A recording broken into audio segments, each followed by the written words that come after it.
بسم اللہ الرحمن الرحیم۔ السلام علیکم ورحمۃ اللہ وبرکاتہ۔ قرآن کیا ہے؟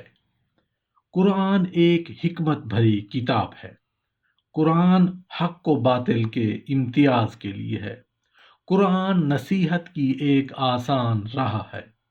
قرآن ہر قسم کے فیوز و برکات کا سرچشمہ ہے۔ قرآن ایک فیصلہ کن قوت ہے۔ قرآن کوئی ہنسی کی چیز نہیں۔ قرآن ہی انسان کو چشم بینا دیتا ہے۔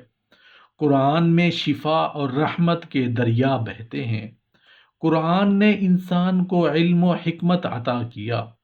قرآن تاریکی سے روشنی کی طرف لاتا ہے۔ قرآن سلامتی کی راہیں کھول دیتا ہے۔ قرآن حق و سعادت کا مرقع ہے۔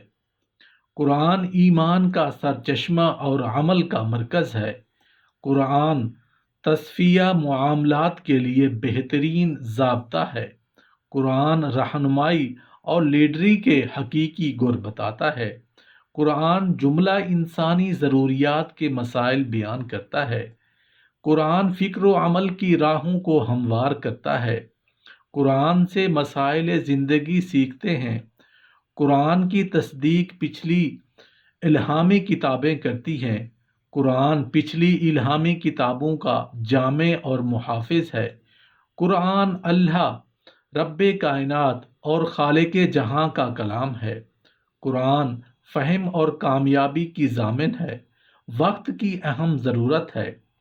کعب الاحبار رحمۃ اللہ علیہ فرماتے ہیں کہ سوئی کی نوک برابر بھی کوئی جگہ زمین میں ایسی نہیں جہاں کوئی فرشتہ تسبیح خدا میں مصروف نہ ہو، اور آسمان کے فرشتے ذرات زمین سے زیادہ تعداد میں ہیں، اور عرش کے حامل فرشتوں کے ٹخنے سے ساق تک مسافت 100 برس کے مسافت ہے۔ حکیم بن حزام رضی اللہ عنہ سے مروی ہے کہ ہم رسول اللہ صلی اللہ علیہ وآلہ وسلم کے پاس بیٹھے ہوئے تھے۔